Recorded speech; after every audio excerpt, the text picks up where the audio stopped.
Hey guys, welcome back to Electrical Car Repair Live. Thank you guys for watching and subscribing to the channel. In today's video guys, we'll be working here on a BMW guys E46 and we'll show you guys where to find the fuse for the front fog lights guys. Okay, fog lights right here. We guys have more than 200 videos on a BMW E46. Our mission guys is to save you as much money as we can by providing all these videos to you guys. All we need in return, subscribe to the channel, like the video and drop a comment below.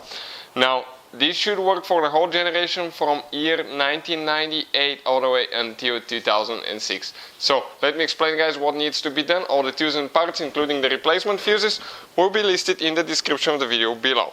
So let's go ahead and show you where the fuses are now. So we need to go inside guys, on the passenger side right here, open the door. Okay, like that.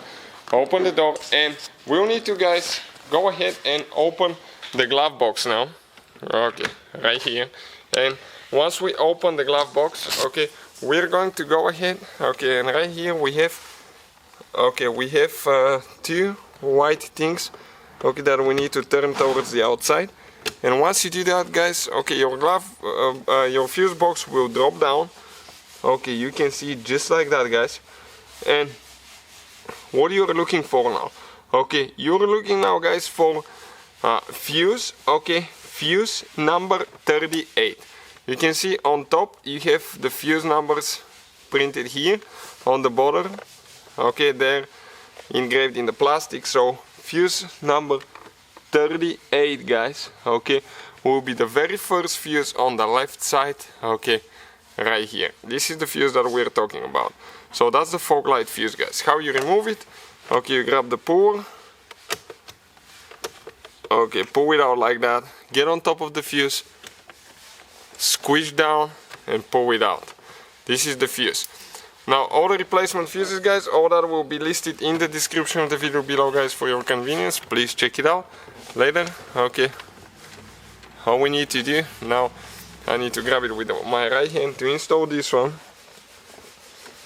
Okay, because it's next to the big fuses, so it's a little bit hard to align everything. Don't forget guys to install your fuse puller. Okay, it goes down with the white thing down. Okay, like that. Close your box now. And we're going to go ahead, okay, close the glove box, and pretty much guys, this is the whole procedure. Thank you guys for watching. Please subscribe to the channel guys for more videos. If you have any specific problem, drop a comment below. We'll try to make a video for your specific problem. Thank you for watching guys, and see you guys next time.